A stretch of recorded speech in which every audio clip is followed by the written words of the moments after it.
Vamos então até Brasília conversar com o jornalista Alexandre Garcia. Alexandre, bom dia e baita notícia, hein? Pois é, e a Pfizer já está presente no Brasil há mais de 70 anos e tem laboratórios aqui no Brasil. E eu acho que ela está se ampliando, de certa forma terceirizando, né? E é uma excelente notícia, sem dúvida. Muito bom. Elisa? 8 horas e 52 minutos. Começamos então agora o Liberdade de Opinião. Vou lhe trazer o primeiro assunto, Alexandre, para na sequência ouvir a sua opinião. O presidente do Senado, Rodrigo Pacheco, decidiu rejeitar o pedido de impeachment do ministro Alexandre de Moraes, pedido que foi protocolado pelo presidente Jair Bolsonaro. Pacheco disse que tomou a decisão após a Advocacia Geral do Senado emitir um parecer e afirmar que o pedido feito pelo Planalto não tem fundamento e não tem amparo na lei que disciplina o que poderia configurar um pedido de impeachment de um ministro da Suprema Corte. O presidente do Senado viu a decisão como um marco para restabelecer relações entre os poderes da República. Vamos ouvi-lo. Como presidente do Senado, determinei a rejeição da denúncia por falta de justa causa, por falta de tipicidade e o arquivamento do processo de impeachment. Esse é o aspecto jurídico sustentado pela presidência, afirmado e reafirmado aqui pela presidência do Senado, mas há também um aspecto importante, que é o da preservação de algo fundamental ao Estado de Direito e à democracia, que é a separação dos poderes. E quero crer que esta decisão, que define por parte do Senado Federal e da presidência do Senado Federal este pedido de impeachment, possa constituir um marco de restabelecimento das relações entre os poderes. Decisão de Pacheco, Alexandre Garcia, uma decisão jurídica ou uma decisão política?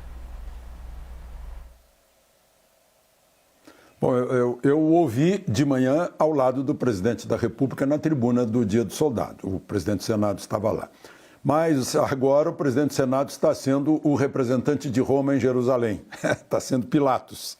Ele está lavando as mãos no contencioso entre presidente da República e Supremo, né? Foi o que ele fez. Agora, eu fico pasmo da ironia que é ele falar em separação de poderes, quando foi ele que aceitou uma imposição do ministro Barroso de abrir a CPI da pandemia, quando havia outra CPI, de acordo com o ritmo do Senado, a agenda do Senado, havia a CPI das ONGs da Amazônia, né? Ainda ontem eu falava com Jonas Makushi, que é uma liderança indígena de Roraima, e ele lamentava a influência das ONGs estrangeiras na Amazônia, pregando a separação entre índios e não índios, né? E aí eu falei para ele, pois é, e tinha lá uma CPI para ser feita e não foi. O ministro Pacheco aceitou. Mas, enfim, jogou no arquivo. Eu falei aqui semana passada, é um grande risco, o presidente sabe que está correndo esse risco. Ele resolveu entre o risco e cumprir a palavra, né? E não deu. Foi para o arquivo, assunto encerrado de pedido de impeachment do ministro Alexandre de Moraes, cujos motivos não precisa nem falar aqui, uma coisa que até as pedras da rua conhecem. Elisa? E nós até já tínhamos trazido aqui, não é, Alexandre, por liberdade de opinião esse assunto, porque os aliados do presidente também haviam sugerido que, de repente, ele não levasse esse pedido para não ter de receber uma negativa de Pacheco, incluindo que você havia dado a opinião que você acreditava que o presidente não ia levar o documento, mas depois você reiterou, né, que o presidente cumpriu com a palavra, decidiu cumprir com aquilo que ele havia prometido, publicado em rede social, e de fato levou. Pacheco, nessa sonora, nesse pedaço de pronunciamento dele, a gente viu que ele fala o seguinte, Alexandre, que seria uma maneira de restabelecer as relações, né, entre os poderes. Você acredita que essa decisão de Pacheco, essa negativa, poderia causar uma melhora nesse relacionamento? Eu duvido, porque ainda ontem eu ouvi, eu acho que foi TV Pampa, de Porto Alegre, a relação de 123 intervenções do Supremo no Poder Executivo, mais exatamente em decisões do presidente da República, né? Inclusive, a coisa óbvia do interna corporis, né? Eu falei há pouco de uma invasão de assuntos de natureza interna do Senado por parte do Supremo, que foi o caso da... Abram essa CPI, não a outra. Né? Invasão perfeita em decisões que são da exclusividade do presidente da República, né? A nomeação do presidente da República através de seu subordinado, ministro da Justiça, seu auxiliar. Né? A nomeação do diretor da Polícia Federal, por exemplo. Né? É um caso típico. Mas foram 123 intervenções desde que o presidente assumiu. Então, eu duvido que vá reinar a paz. Né? Agora, outra coisa que o presidente fez questão de demonstrar com esse pedido é que ele está dentro das 4 linhas. Né? E o que a gente está vendo é que várias decisões do Supremo, muitas, aliás, né, atingem o artigo 220, artigo 127, artigo 5º em várias alíneas, né, artigo 52, 53. Então, a gente fica assim olhando os fatos e há quem fique surdo para os fatos. E é bom não esquecer que todos temos boca. Né? E aí, o maior medo é de um dia a boca ficar fechada e o dia que a gente quiser abrir, não consegue abrir mais. Elisa? Vamos agora para uma decisão do STF, Alexandre, para ouvir na sequência a sua opinião, porque o ministro do Supremo, Edson Fachin, arquivou aquele pedido feito pelo presidente Jair Bolsonaro para suspender um artigo do regimento interno da Corte. O que queria o presidente? O presidente queria impedir o Supremo de abrir investigações sem o aval do Ministério Público Federal. Mas Fachin rejeitou essa solicitação, então a gente ouve agora a sua opinião, Alexandre. O que dizer a respeito desta decisão do ministro Edson Fachin? Perfeita. O presidente Bolsonaro estava interferindo num regimento interno do Supremo, é interna corporis do Supremo. Ele pediu para o Supremo, porque só há Deus acima do Supremo, né? Mas ele pediu para o Supremo, olha, artigo 43, diz o seguinte, só para as pessoas saberem, ocorrendo infração à lei penal na sede ou dependência do tribunal, o presidente instaurará inquérito, se envolver autoridade ou pessoa sujeita à sua jurisdição ou delegará essa atribuição a outro ministro. É o inquérito da fake news que aconteceu no mundo, não aconteceu nas dependências do Supremo. Ninguém entrou lá e tentou agredir um ministro lá dentro. Né?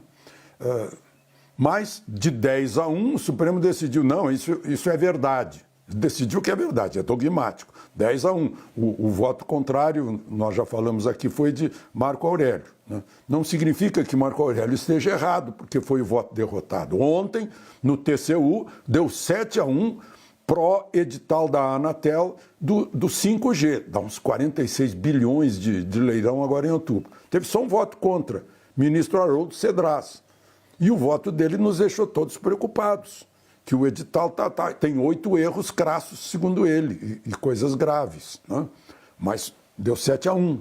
Então, essa decisão, a gente acata a decisão. O ministro Fachin não permitiu que o chefe de outro poder tentasse anular um artigo do regimento interno do Supremo. Absolutamente correto. Né?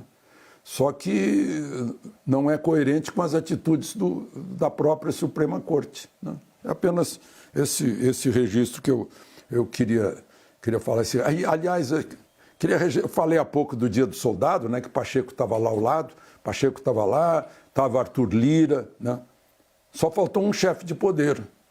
O ministro Fux não estava lá, certamente foi convidado para a solenidade do Dia do Soldado, que foi uma grande festa colorida e muito bonita, aliás.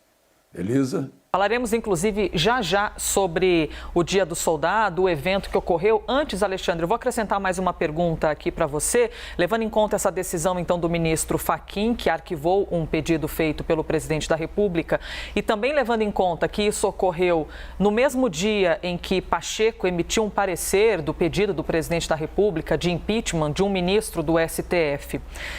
Como é que você avalia, Alexandre, o resultado desse ambiente político? São 2 nãos em um mesmo dia para o presidente da República. Isso pode influenciar de alguma maneira a postura do presidente, influenciar nessa relação entre os 3 poderes? Qual seria a consequência do dia de ontem, 25 de agosto? Bom, uma, ele está jogando dentro das 4 linhas, né? Outra vai recorrer a quem? Não tem a quem recorrer. O Supremo é Supremo, como o próprio nome indica. Não consegue recorrer nem ao Conselho Superior de Justiça, que tem a capacidade, sim, de punir juízes por suas decisões. Né? Agora mesmo tivemos uma intervenção daquelas, lá no Tribunal de Justiça do Rio de Janeiro, né? Com 6, 7 desembargadores, mas enfim. E não tem a quem recorrer, ele teve que recorrer ao Supremo, e o Supremo arquivou. Então, é o jogo que está previsto na Constituição. O que não se deve fazer é sair aqui da Constituição, né? É o livrinho básico, a gente tem que ficar dentro desse livro, todo mundo, né? Não tem ninguém que esteja acima do Supremo. E ninguém, além da Câmara e do Senado, em 2 votações em cada casa, tem poderes para mudar o que está escrito aqui, que tem que ser seguido ipsis literis. Elisa? Vamos agora então falar sobre o dia de ontem, 25 de agosto, dia do soldado. O comandante do Exército, Paulo Sérgio Nogueira, nessa solenidade em comemoração ao dia do soldado, e estava ao lado do presidente da República, como já citou aqui Alexandre Garcia, disse que as Forças Armadas estão comprometidas em cumprir a Constituição. A gente separou esse trecho e você vai acompanhar agora.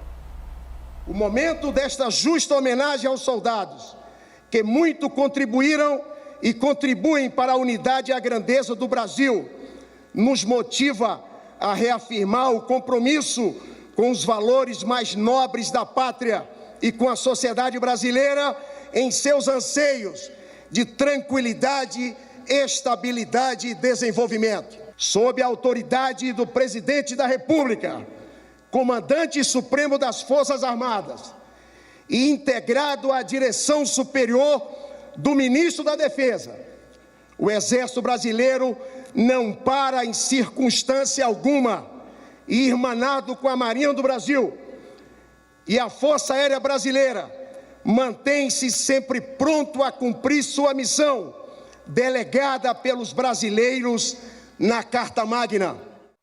Alexandre Garcia, como você avalia então a declaração do comandante do Exército? Foi a ordem do dia. Eu estava acompanhando aqui a ordem do dia, eu tenho o texto dela completo, mas esse período ficou interrompido. A frase, a oração que conclui o período, depois de delegada pelos brasileiros na Carta Magna, continua a oração conclusiva do período. A defesa da pátria e a garantia dos poderes constitucionais, da lei e da ordem são, portanto, o farol que orienta o contínuo preparo e o emprego da força terrestre. A ordem do dia foi uma homenagem ao soldado, né? Ontem foi o aniversário de Caxias, como eu disse, muita gente, né? Deputados, senadores, ministério praticamente todo, né? E foi uma leitura muito vibrante da ordem do dia e muito equilibrada também, muito profissional, né? Então, eu acho que foi um festejo, uma festa necessária, porque o Dia do Soldado não é importante só para o Exército, não, é importante para o país inteiro, é a força dissuasória. Ainda ontem eu participava de um seminário sobre a Amazônia com o general Mourão, vice-presidente da República,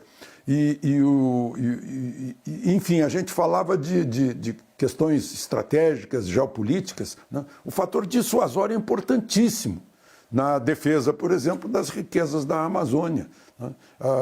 Um país, eu estou lendo a biografia do Barão do Rio Branco, né? Ele sempre foi muito, muito preocupado com as forças armadas do país, né? A renovação da Marinha, por exemplo, para ele era muito importante, porque é o respaldo para a projeção do poder econômico de um país e da sua diplomacia, né? Daí a importância das Forças Armadas. Elisa? Vamos aqui para o próximo assunto, então, a nova versão do Código Eleitoral que prevê a inclusão de uma quarentena de 5 anos para magistrados e militares que quiserem disputar as eleições. Caso seja aprovada, essa medida poderia inviabilizar eventuais candidaturas para as próximas eleições, como a do ex-ministro da Justiça, Sérgio Moro. Por outro lado, a matéria também é vista como uma resposta à politização de policiais militares. Como você avalia, então, Alexandre, esse período proposto de quarentena de 5 anos para magistrados e também militares? Você acredita que o objetivo seria, de fato, limitar a participação de algumas figuras já conhecidas e com potencial de vitória nas eleições?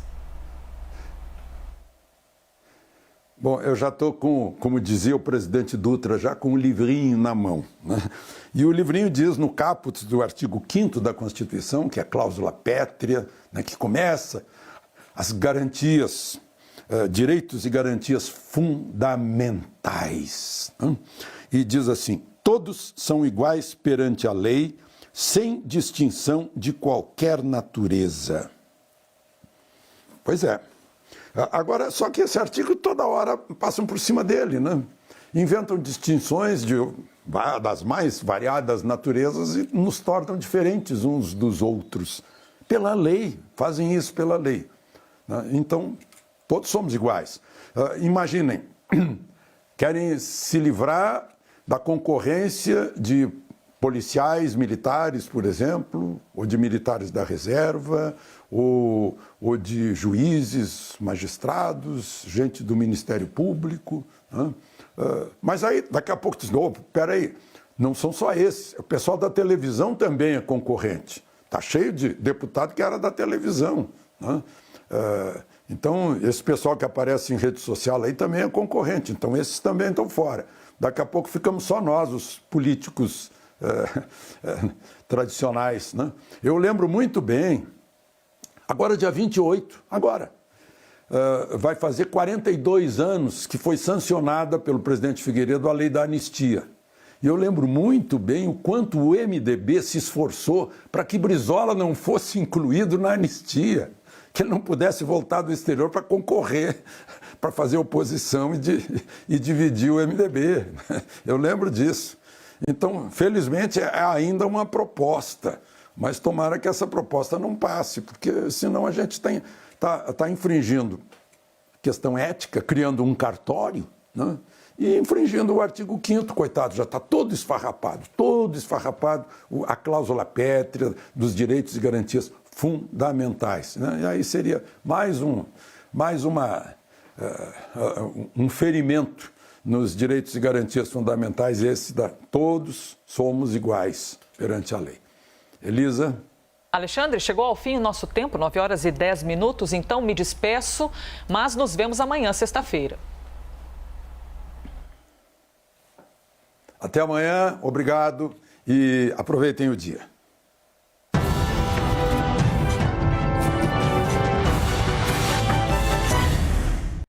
Lembro para você, como sempre, que as opiniões emitidas pelos comentaristas do quadro não refletem necessariamente a posição da CNN.